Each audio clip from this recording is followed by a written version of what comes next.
This is March, and this is the A to Z podcast. I'm Zach Jackson. He's Andre Knott. We're at Akron Jackson, at Dre Knott on most of your favorite social media platforms. We're at A to Z podcast.com. We're at facebook.com/A to Z podcast. Cleveland Scene, the Honeymoon Grill, and American Fireworks. Always open at AmericanFireworks.com. Help to make this thing happen. Dre, I was violently hungover on Sunday. We dialed up honeymoongrill.com. There's a new drive-through window. You don't have to go in. You don't have to interact. And that breakfast saved my life. I bet. You know, it's amazing. We both kind of got on planes about the same time last week. So for those that were looking for us, you went to Indianapolis and I went to the Indianapolis of Las Vegas. And I don't think either one of us even tried it. Usually there's a lot of text messages and messages back and forth between you and I. And half the messages we had between each other over the last 48, 72 hours were through other people making sure we were alive. Even people showing up at baseball fields telling me they're originally from Massillon and that they were told that they needed to make sure I was alive. I looked at the guy and told him not really. And then Shout out to Mark. Picture back to Zach. Here's a middle finger. Yeah, so I knew you had left for Arizona, but then I get in the combine cocoon, and I just kind of figured whatever. I didn't know exactly when I was leaving from there. It was dependent on a couple of different things going on, and I got home on Friday night. I tried to wind myself back into a real human, got some stuff done, watched the combine workouts, caught my breath, and then Saturday had plans. The one time a year I'll be seen in public with Roger Lima. We got to the BW3s in Alliance, and they refused to change the TV for me, but they did have on spring training baseball, and it was pretty clear to me it was in Las Vegas, and I saw you on the TV, and I said, oh, Andre's in Las Vegas. Yeah, that's why he's so quiet and haven't heard from him. I thought I sent a picture to you, but I always do randomly send stupid stuff to you guys. I didn't send anything this past. Like, usually there's a picture or there's something to show how much of an idiot I am. No, you did, but I can't believe I didn't here's how it went. The last 2 nights in Indy, I was an idiot. So then when I was awake, I was either working or I made that drive home. And when I made the drive home, I did the bare minimum things I had to do to catch up on life, and I went to bed. There was no phone, no TV, no computer, no nothing. I just went to bed. So... Well, that makes sense. It makes me feel better. Because usually send something completely ridiculous to you guys. I don't think I really did that. Probably because I had Matt Underwood and I had this conversation as we were waiting for our Uber on Sunday, and we were looking at each other wondering how we were going to go through four hours of baseball. And he made this point of, and it's the total Vegas thing, and the combine can be this too. You're always excited to go, and you always are like, let me do an extra day or let me do some extra time. And by the last 12 to 14 hours in Vegas, you realize you didn't need that extra day. You didn't need that extra time, right? It's like the enjoyment of the first 48 hours, first 24 hours of Vegas is something else, but the last 10 hours is regret, and I can't look into a mirror, and I hope my voice still works. So I got no clue where Goodyear, Arizona is, but you flew to Vegas, right? I flew to Arizona, worked in Arizona, did a game Thursday, then I flew to Vegas. And Vegas. Okay, I just didn't know if you drove or if you flew, because I don't know where Goodyear is. So. Right. It's basically 20 minutes outside of downtown Phoenix. Give or take. Okay. So you could do either one, but you flew. Oh yeah, some people did drive. It's only like a 3-hour drive. Right. That's kind of. I've never made it, but I've had friends that have gone out to Phoenix for Ohio State games, and they've found it cheaper to fly into Vegas and drive down. So I was just curious about that. Right. Yeah. Oh, you could do it, and if I had the right people, the right group with me, I would. But at the same time, you take advantage of any time you can get a flight. Especially the way I was feeling yesterday. The last thing I'd want to do is be in a car for 3 hours straight.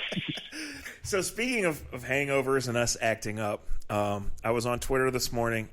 I had a meeting and I was waiting for the person to meet with, and I was scrolling, and someone had posted a video that 20 years ago today, maybe it was released or it was number one, but Country Grammar by Nelly.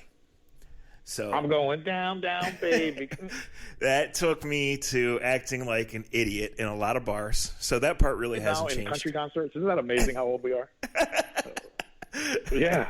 I'm pretty sure I saw Nelly in Las Vegas and didn't even realize it, because it seems like he's at that point in his life where he should just have his own, like, do that whole Country Grammar album, and most of us would remember every word to it and bring out all the Saint Lunatics. Yeah, I mean, I can tell you, I'm not going to, but I could right now if I had a couple drinks in me. I could give you every word of Country Grammar right now.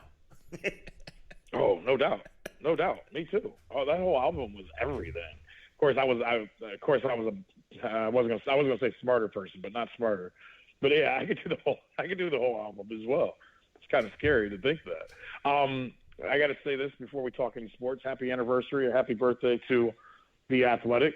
Sooner or later, you guys are going to give me a new hat, a couple new hats. I need them.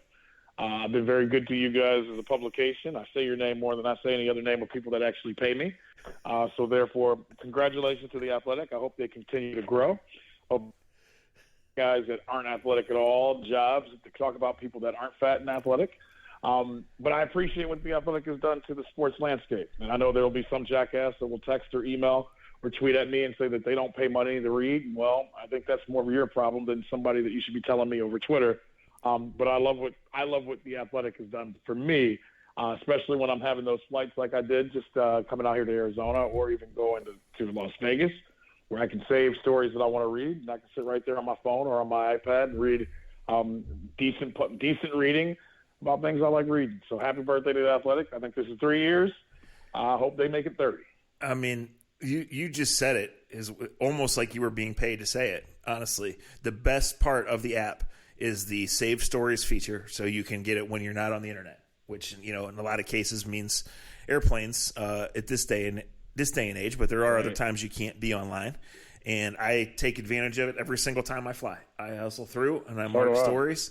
And honestly, I've found myself losing valuable sleep time because I've been engrossed in the stories or catching up on the list before I lose it. So it really is cool. And it's an honor for me. It's still a couple of weeks from me being exactly 3 years, but today or yesterday, I guess, March 1st, marks 3 years since it launched in Cleveland. We were the third city.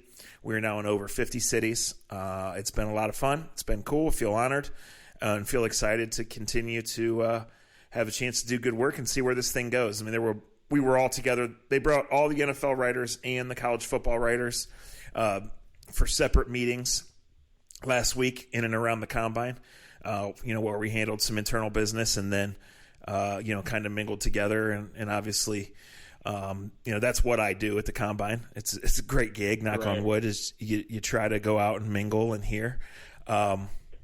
Let's play a little Glory Days presented by American Fireworks. Okay. I'm going to name you. Go for it. I'm going to name 3 former Browns players, all of whom we have laughed about in some form or fashion on this show before. And the truth is, I hugged 2 of them last week. So you have to pick out the one that I didn't. Okay? Number one, Sean Thompson. Number 2, Bubba Ventrone. Number 3, Frisbin Jackson. I would say the one you did not hug is Sean Thompson. I would say you did see Bubba and you did see Frizz.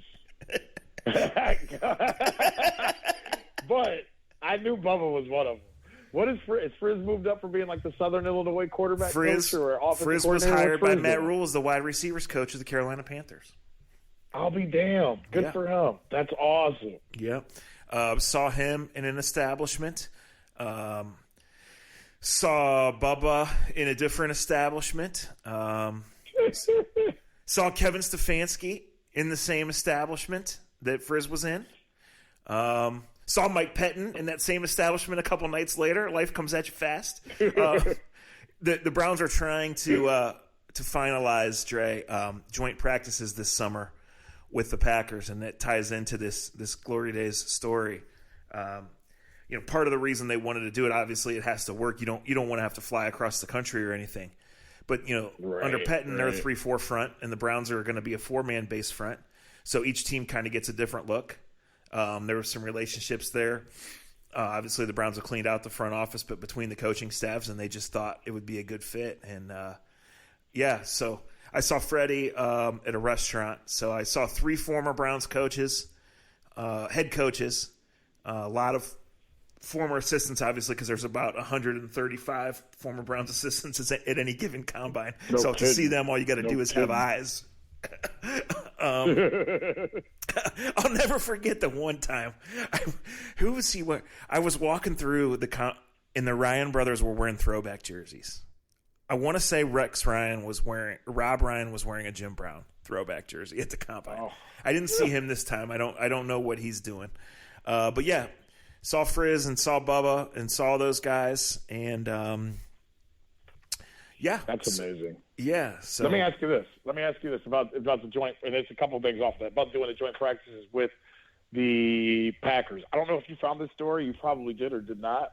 I want to give love to Hawk. The Tomahawk podcast may have talked about this, but when Pettin was the head coach of the Cleveland Browns and Shanahan was the offensive coordinator of the Cleveland Browns, and like I said, this is the Hawk story. Go check out their podcast. One of the best in the business of doing what they're doing.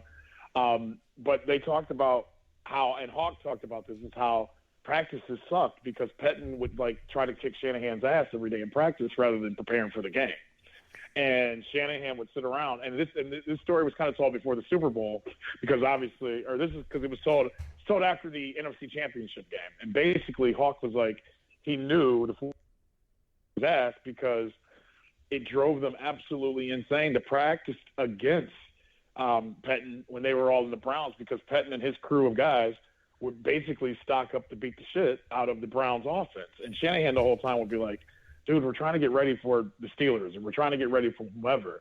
And because of how they practice and how basically Pettin's defense at the time would basically stack up against his offense, Hawk basically told the story of they knew that if they ever played in a real game, how they would attack Pettin's offense. I'm telling all of that is that really the team that you want to be going against in August, getting ready for a season, if Pettin is still doing that type of shit defensively? You raise an interesting question, but I think, if it all works out with the schedule makers, they're going to do it right off the bat, like the second week of camp. So, that's when you're fresh and you get work. And I mean, I'm not speaking for Stefanski or anything else or anyone else, but I would think that's the work you get in that week instead of them playing in a game where in a preseason game, you don't show anything live because that's the tape everybody gets. Right. So to answer, I think that's where you want that is the Browns feel like the rest of the time they're going to be working against their own defense or for four-man fronts. They get that there. And then they got plenty of time to tweak it. I like doing it early, too. I just thought last year, honestly, and a lot goes into it, and the whole thing was a mess. But, they went on the road to Indy. I think they left on Tuesday. The game wasn't until Saturday. Then they came back and practiced for 2 days and then went to Tampa where it was approximately 1,000 fucking degrees. I just think that they got exhausted, which happens in training camp. And I don't know that they ever got their swagger back. And, maybe they never had it. And I think the fake fighting and all the bullshit that they went through was part of it. But I remember watching that Tampa game, being there, saying, it doesn't matter, it's the preseason and you're not showing anything anyway. But this team is so lethargic and so, not with it. And then you fast forward 11 weeks later and Freddie's sitting up there at the podium dead serious saying, well, we're just becoming a team. Well, no shit, Freddie, it's Thanksgiving, right? So I think you do this right away, and it was always going to be this way because Justin Bieber's doing a concert during the first preseason week. We're going to have to wait. I thought that cancer. Wait a minute. I thought that cancer got canceled. Easy for you to say after a weekend in Vegas. Yeah. No, it didn't. We need Ben Axelrod. No, well, at least to my knowledge, it didn't. No, I'm not up on the Justin Bieber tour scene. But anyway, so the Browns do this. They'll go away. They'll play the game. And then the next 2 will be at home because it's their turn to go to Detroit for the final one.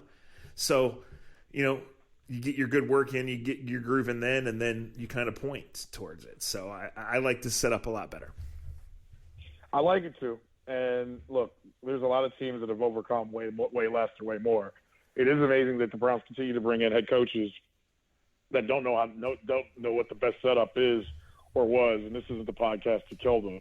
I don't, like you said, if it's early in camp, sure. It does have a bad taste in my mouth from what happened with Indianapolis last year because The leader of the ship didn't really totally understand how to get his team ready for it, and it showed a lot of the problems that were going to come later on. But you do have to go after the timing of what training camp has, and sometimes it doesn't run exactly how you want it to run. So I get that. I totally do. But I would be careful with it. Is all I'm saying. If that makes sense. Especially against somebody like Patton, who I said that story popped up in my head instantly. How they would game plan against their own freaking offense, and that's just something that you just don't hear very often. But if you do it the way that they have it set up, then you should be good to go. It shouldn't be a problem at all. What's the biggest story that came away? And you're right. Right now, I'm looking it up. You can buy Justin Bieber tickets still at First Energy Stadium for August 14th. I ain't buying them, but that's still a possibility to do that. You only go to Imaginary Dragons concerts. You don't go to Justin Bieber concerts. Yeah, and I don't pay for them either. I go when it's free. Free is for me.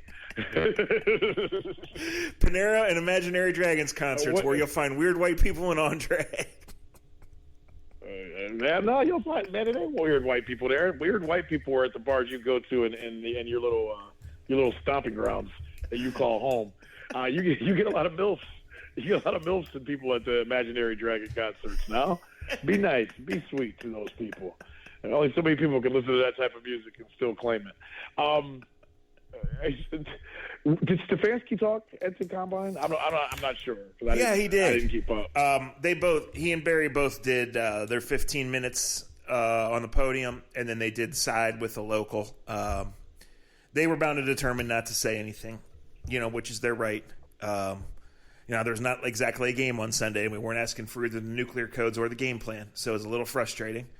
Right. But you just hope that the answer is we're not sharing because strategically there's a lot that goes into this, which in free agency it does. You always have to have 3 free agency plans because there's so much that's out of your control, right? Regardless of who you are.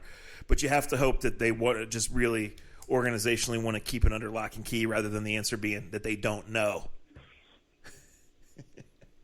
Which we've been there. Yeah, that's nor here nor there.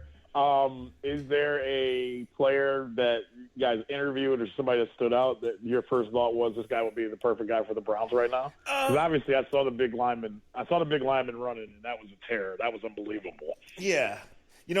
I would to your specific question, I would say no, just because I'm not going to claim to be any kind of offensive lineman expert.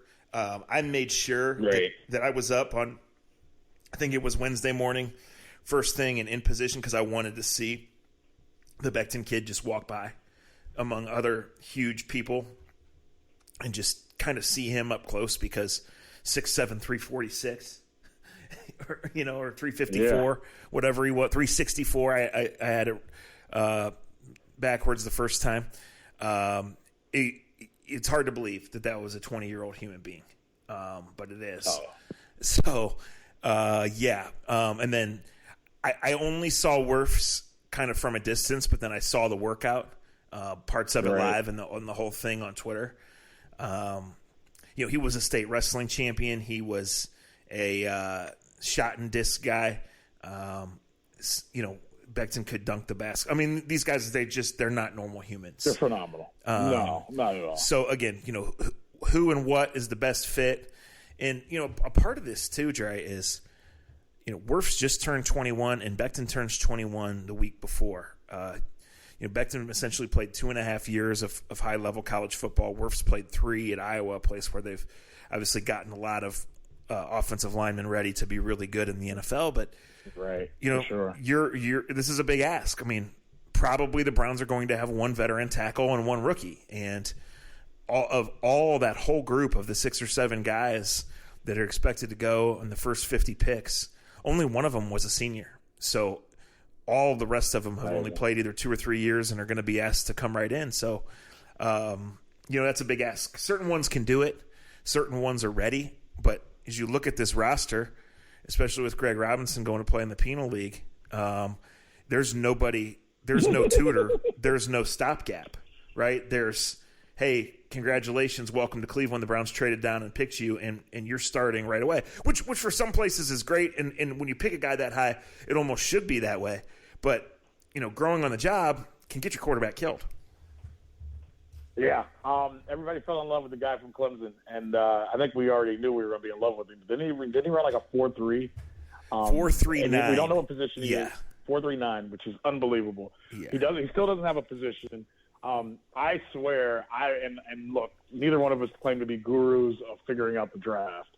But when I see the size of that kid and I see how he can play, on one hand, I think you should try to make him into the next Ed Reed, but then I think he's too tall. Then on another hand, I think you should almost make him play defensive end. Obviously I don't have the best position for him, but he doesn't make it to 10, right? I guess that's I'm not. It doesn't seem that way because he's not just a numbers guy. I mean, if you watch Clemson all year, he was flying around decapitating people. Right. But as people will tell you in the NFL, if you're not a corner or you're not an elite edge rusher, then you might make it to 10 because that's just the value of those spots. And especially in a draft where there's a lot of quarterbacks and a lot of teams that need offensive tackles, specifically left tackles, that money position, I think there is a chance that he makes it to 10. I really do. And then it gets interesting, right? Well, if he gets to 10, I take him. Just because if I'm the Browns, and look, I know they need tackles. And look, and because of what you just said, you may get a good tackle in the second round. And the Browns should have, and we're not going to do a whole draft show here, but the Browns should have enough that they can move around in the draft because anyway. But to me, if that kid is there at 10, you take him, and I don't think he will be. Good tackle with their second round pick, especially if these quarterbacks go as high as we all think. We've all seen this happen. A run on quarterbacks, a run on corners, and maybe a run on tackles. But usually the quarterbacks will push back very good players if you know how to draft and you're prepared and you're not afraid of the situation. And you haven't been and I'm not going to say anything bad about it. I was going to make a joke. The right teams can be patient enough to get their guy, whether it be the Baltimore Ravens and Lamar Jackson. We've watched New England do it for years where they trade back and use their second-round picks. I understand that tackle is a much-needed position for the Cleveland Browns, but I wouldn't be dead set, hand over foot, I have to do it in the first round because of some of the other talent that's out there. And you just start thinking about, you get Myles Garrett right, and you put this kid with Clemson on the field together with them, and you can stack them up with him behind Myles Garrett. How the hell are you going to block those two guys? I just think that you could the creativity you could have with a guy like that, a true Swiss Army knife on defense and having a guy, it gets me excited because great teams can use those type of players the right way. Yeah. Tackle's important. And the best thing the Browns can do is they try to get Baker Mayfield back on the track headed upward is to take care of him. Right. But I mean, I don't know what's going on with this linebacker spot. I'm not sure that anybody does, to go back to a discussion we had about 5 minutes ago. But I do know that Lamar Jackson's not going anywhere. And I do know that if you're ever going to have a competent team that can get out of its own way and can play significant games, from Thanksgiving on, they're going to be played in nasty weather, and linebacker matters. It truly does. It does. Totally get and understand and stand with that person that said if you're not a top shelf corner or a top tier elite rusher, that you're probably not going in the top 10. Right? But linebacker still matters in football. And if Schobert walks out the door, the Browns have exactly about half of a linebacker that I trust. Well, the Schobert conversation keeps coming up, and it's like, I don't hate Joe Schobert. I don't. But he's not a difference maker, Zach. He's not okay, if you have him. I don't know. You could say that he won 2 of their games for him last year, so I'm not sure I buy the difference. He's not a difference maker. Well, I wouldn't go all the way there. He made a couple plays. He's a good player. He's an average player.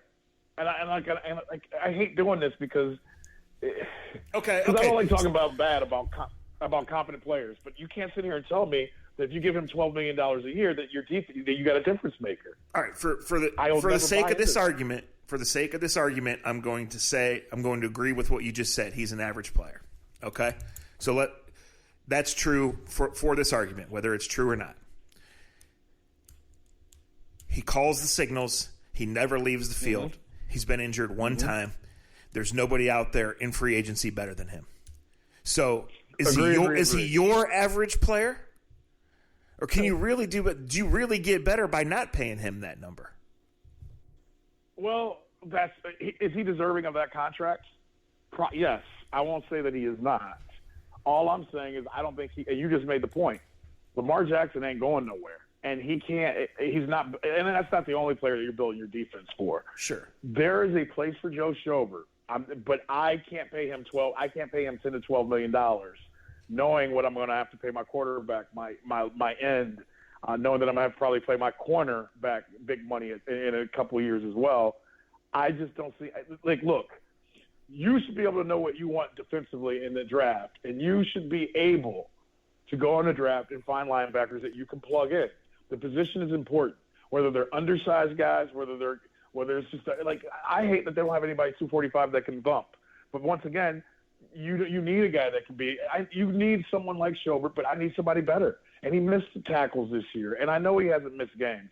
And I hate to say this because this is what used to bother me about when people would say things like this, but because of the position he played. Kirko is the same thing. Kirko never missed a game, right? Never missed a play. Yeah, but I think Schobert is so much more a valuable player than Kirko. I'm not. Wait. See, I'm not talking about players. I'm talking about how many plays does he have in his body. You know, like there was one time we sat here and say, hey, the one thing we know about Kirko is he never misses plays. Not his fault, but his body has failed him the last 2.5 years. You're telling me Joe Schobert's never going to get hurt after playing all the plays and all the snaps he's played? Okay. I'm just saying, if you are in a room and you got to make that decision about giving him that type of money, and I hate using it against him, but I'll use it against him. Okay, he hasn't missed any games. Yes, he's shown up. Yes, he's done those things. But at that position and that many tackles and what you need from him, I can guarantee he ain't going to play that many games over the next 3 years. Just because that's what happens. I'm not wishing it upon him. It's what happens. Okay, I buy most of what you just said, but I don't understand how the Browns get better from letting Joe Schobert walk out the door for nothing. Well, Mac Wilson better get better in his second year, and left Alabama. I tend to agree with his coach. There's got to, like I said, there's got to be people in that building that can find. You've changed defenses 50 million 11 times. There's got to be a guy that knows the type of guy you need. That's been the biggest. I don't hate Joe Schobert. I just don't see. He's not Luke Kuechly. There's only about 5 guys that I would pay that type of money, and he ain't one of them.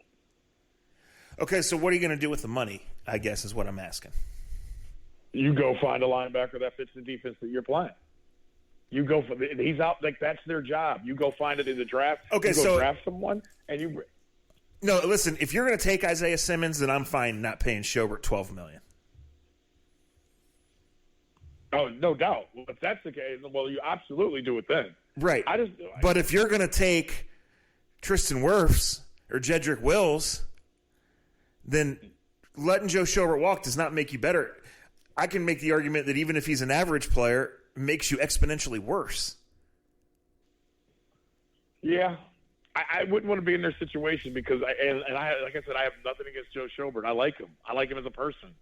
I just don't think that he fits. Let's see who will give him the money. I'll turn it around. Let's see who will give him. Somebody will. But what defense does he fit into? Now, if I got a thumper on the outside, an outside linebacker, because he can't, then maybe if it's he's a 225-pound linebacker. He's not for everybody. That's for sure. Right, exactly. And maybe if Christian Kirksey doesn't get hurt over the last 2 years, maybe the production is different, and maybe I see Schobert as a guy that I still would want. But I think he got exposed a little bit, and we can brag about his stats and never leaving the field and everything else. A little bit of that came into that they didn't have another veteran that they could place next to him. And I was almost going to say something, but I'm not Tony Grossi because we all know he's a piece of shit. But I was the rule we always make. There's something about being the tallest you know what in the room. I don't mean you're the greatest. You just might be the tallest. All right, so there's the elephant in the room. Earlier you started to ask me what was the story at the Combine. And the God's honest truth is what you just said. That's all anybody was talking about for 3 days. Anybody. I'm sure. Writers, coaches, scouts, people that worked in Cleveland before for a year or for a day or for 10 years. In the hallway in the convention center, that's what people wanted to talk about.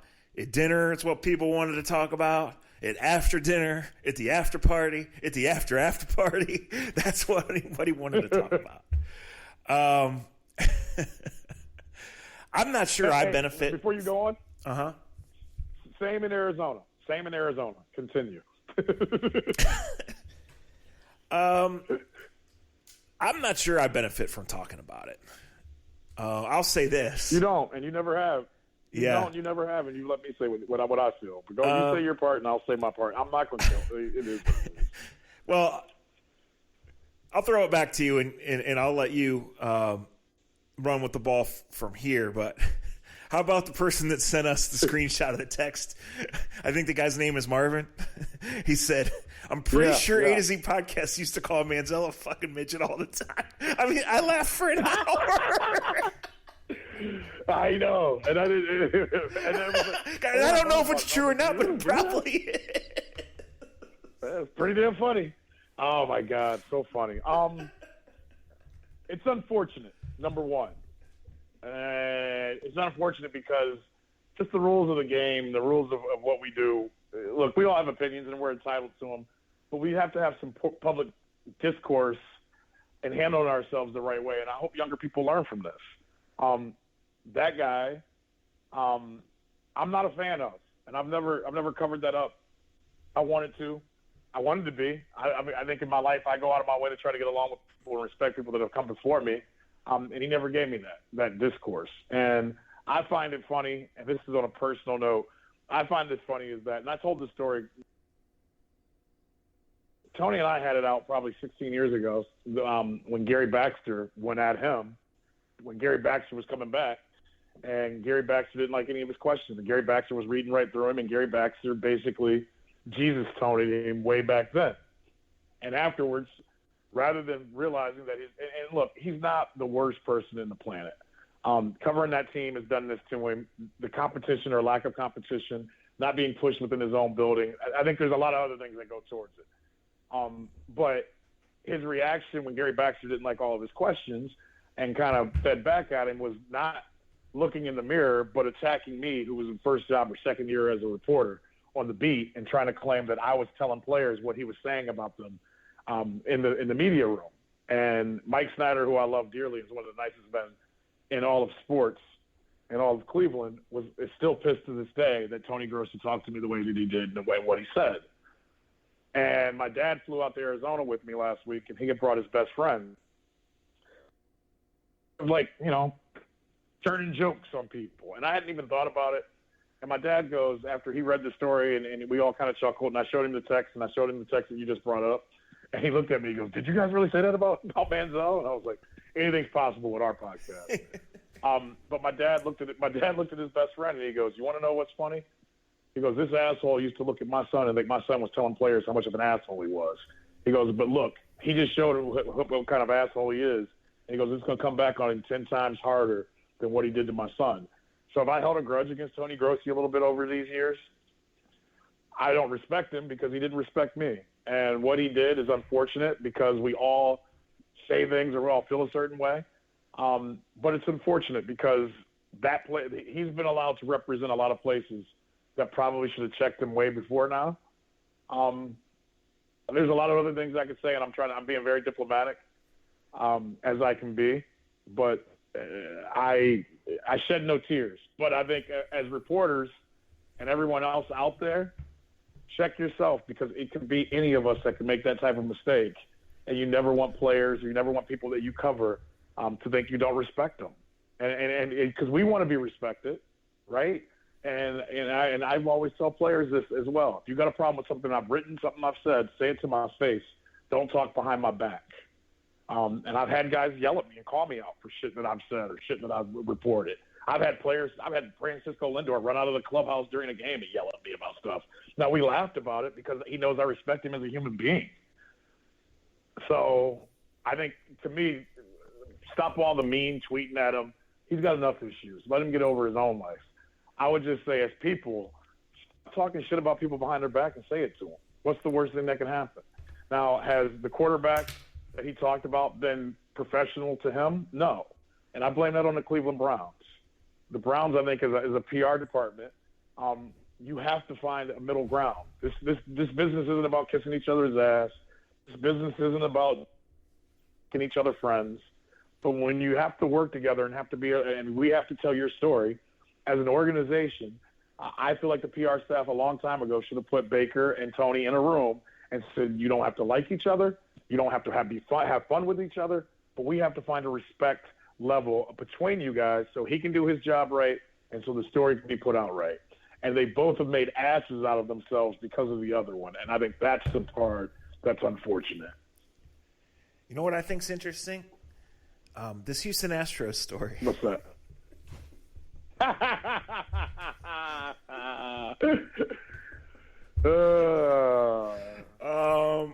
It was a day in Twitter history.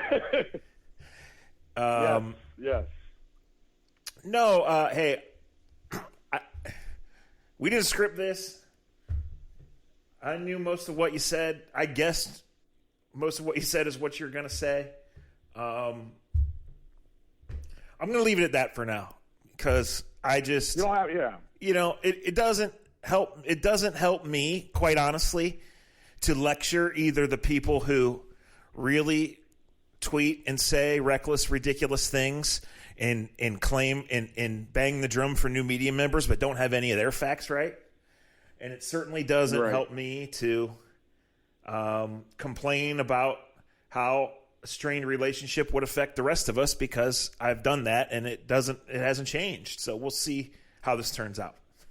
That's really all I think I should say right now. Number one rule, though, that we're all taught that we've been put in front of a microphone: never make the mistake of saying something stupid on it, because you should always consider it to be a live mic. You had a situation with Steve Miocic where that live mic got you, and he heard you, and we turned it into the funniest thing ever. I've done it as well. It's a part of the business. I have said stupid shit that you don't think everybody's going to hear, but they hear. My luckiest thing that's happened to me, fortunately, and I'm knock on wood, is that broadcasts that matter. Thank God no one has heard me say fuck yet. And that was a good reminder for me. And I'll take it from a veteran reporter who's done it for years longer than me. Be careful putting your foot in your mouth, because the one time you think no one's listening, everyone could be listening. But and like I said, I'm trying to stay diplomatic about it because there's so much more I could say, and there's so much more I will say, because I really don't give a shit. And that's why I tweeted afterwards. For a guy that just blocked so many people, and a guy that's walked around like his shit doesn't stink, and I had multiple people say this to me, and I said it. His apology was hollow. His apology was bullshit to me. It's like he banged it out because he embarrassed himself and he probably lost his job. And it's like, look, dude, you basically told everybody to fuck off for years, and that you thought you were so much better than everybody else, and you could block people on left and right, not to read your articles. But that's the complete opposite of what you need to be doing, so people will actually follow you and believe in you. So when Vince Cellini, who I respect and like, and Vince and I have a ton of respect for Vince, but when I see Vince and Bruce Hooley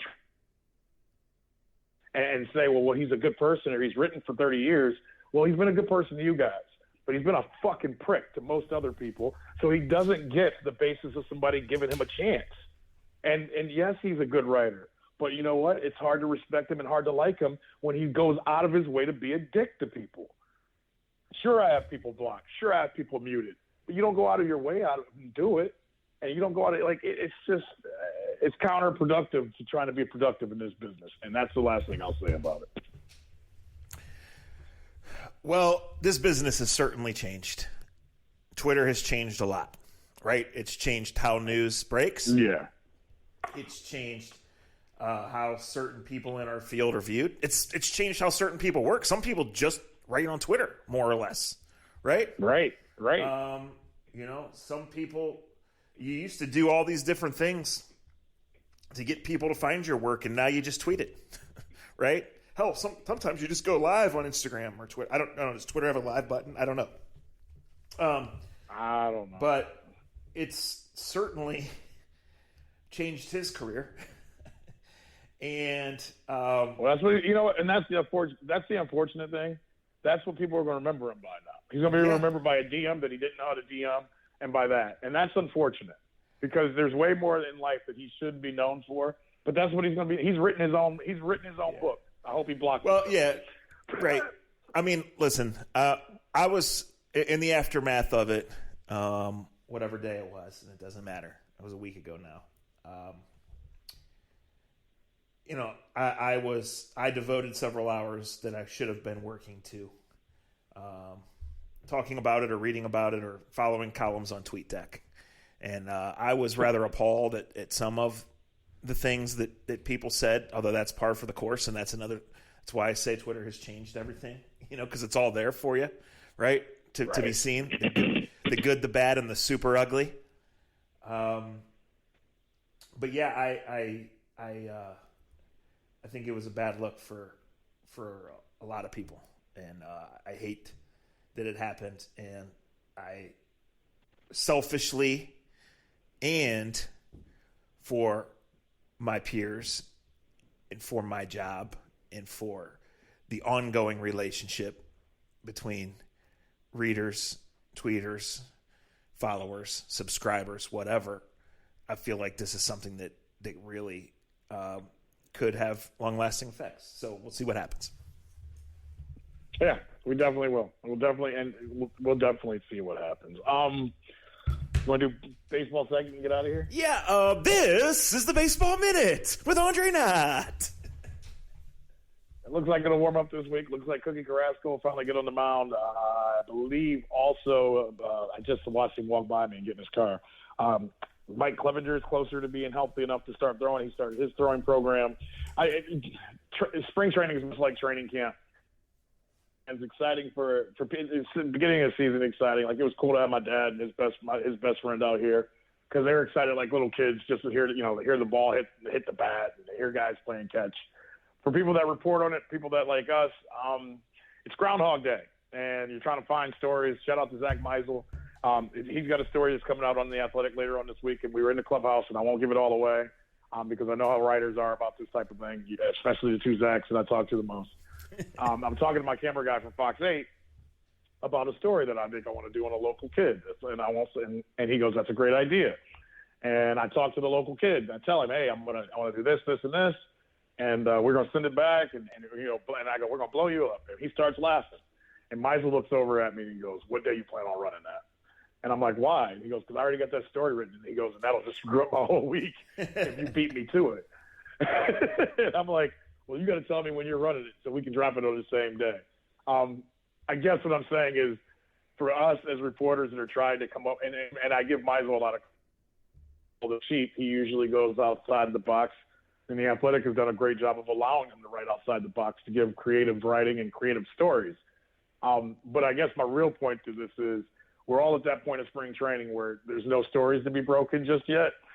So it's like we're pushing each other's creativity. And there ain't much being pushed right now. Yeah, so like that's my genuine question is I've covered preseasons in the other sports.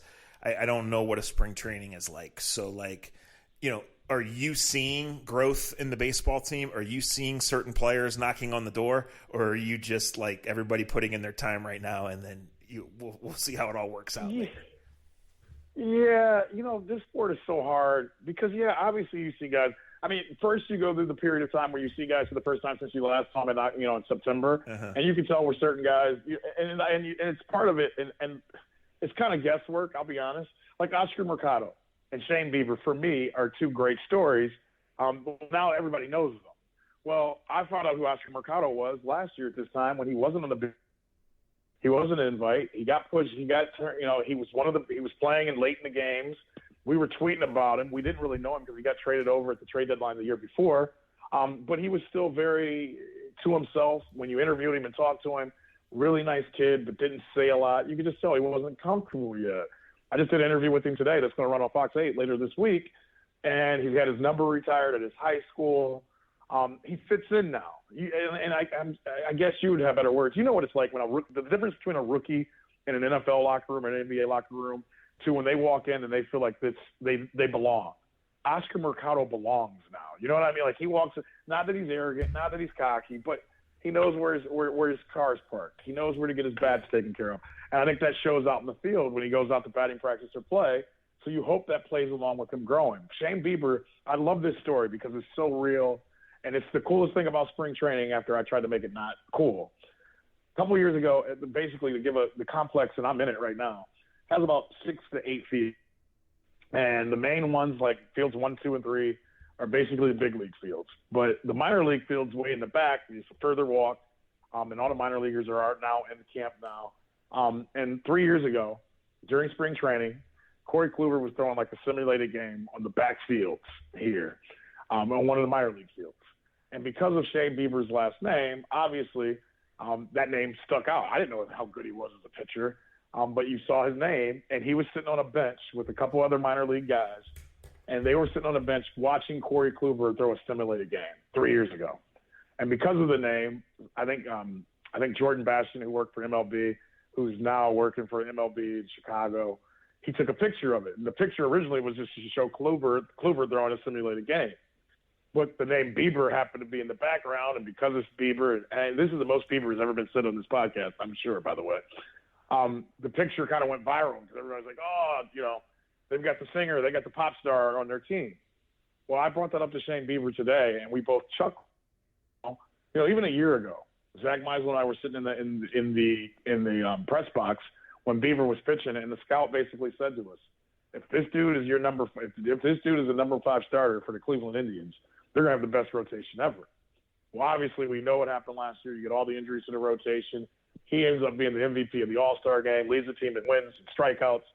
And now, I brought up that picture to him this morning, and we both started laughing. And I'm like, well, what's the difference in that kid, from 3 years ago to the kid now?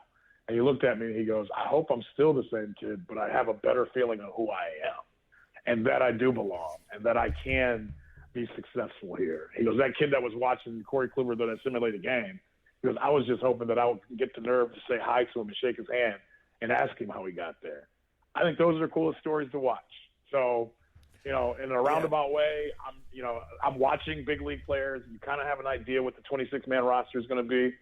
But when you meet certain minor league dudes and you watch, and from in Vegas, and I know a couple of these guys now, and they're guys that are going to become household names. I'm not saying stars, but they're guys that I need to know because come June, July, August, or maybe next April, they won't be playing for Columbus or Akron. They're going to be Cleveland Indians. And so that's the coolest thing for me to watch.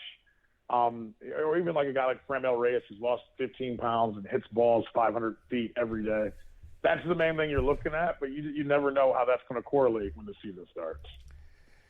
Yeah, I'm glad you mentioned it in the framework that you did because, frankly, I wouldn't know Oscar or Shane if I saw him tonight, out of uniform. But, when you come in and you're a pro, you're in a new environment or you're making money for the first time or you don't know if you're going to make the team and make money. Right. And you go through this and you don't know if you have a role and you don't know your teammates and your trainers and the people who get you ready every single day and the coaches you have to go to when you're struggling or maybe need to go to bat for you if you do take off in spring training. Right. It can be it can be longer than a year process for a lot of guys. Right. Till they get comfortable. And just it's the human element of until you're fully comfortable, maybe you don't reach that full athletic potential. Great. That's absolutely it. And I think for a guy like Bieber, he comes in this year and the team is like, hey, we're going to slow you down. You threw more innings than you ever thrown before. And he's like, no. I need it. That's how I get ready for this. And they're like, well, no. You're not a double-A pitcher anymore. You're not a triple-A pitcher. Yeah. We need 200 innings from you. We have to do this differently.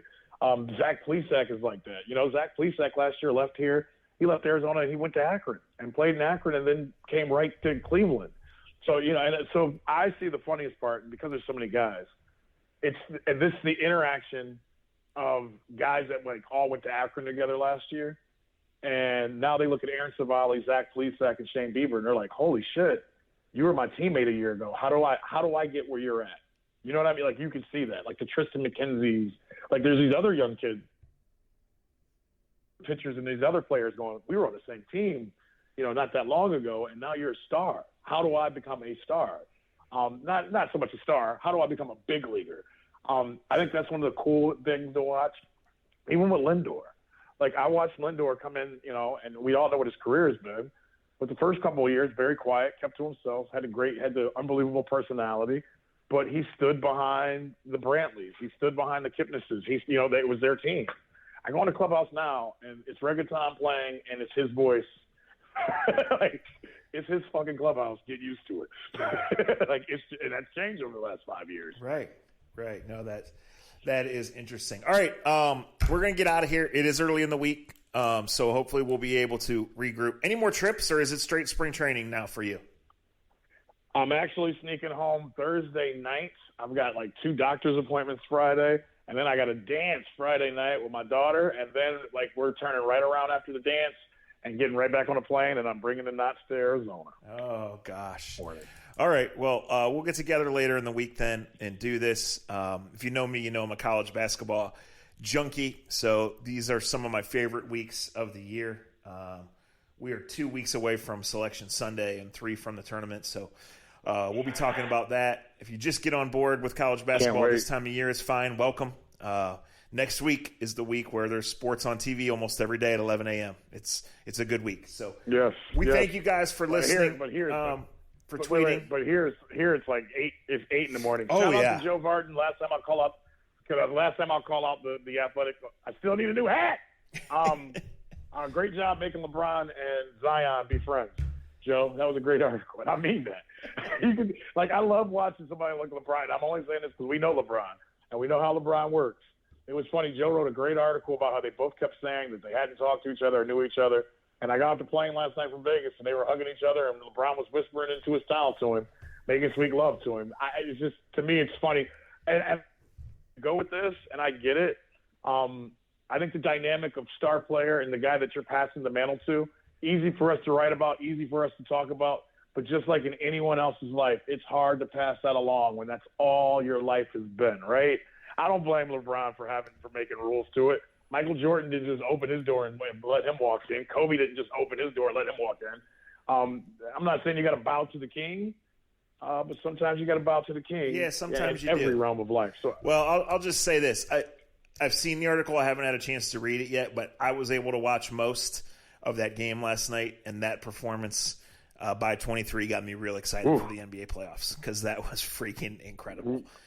Wow, we got Zach to admit that he's hyped for the playoffs. And another thing, speaking of the other guys, Zion, you can go ahead and sign me up right now for the NBA ticket next year because he is that fun to watch.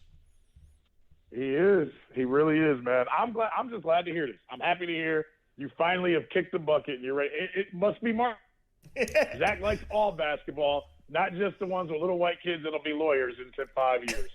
This is March.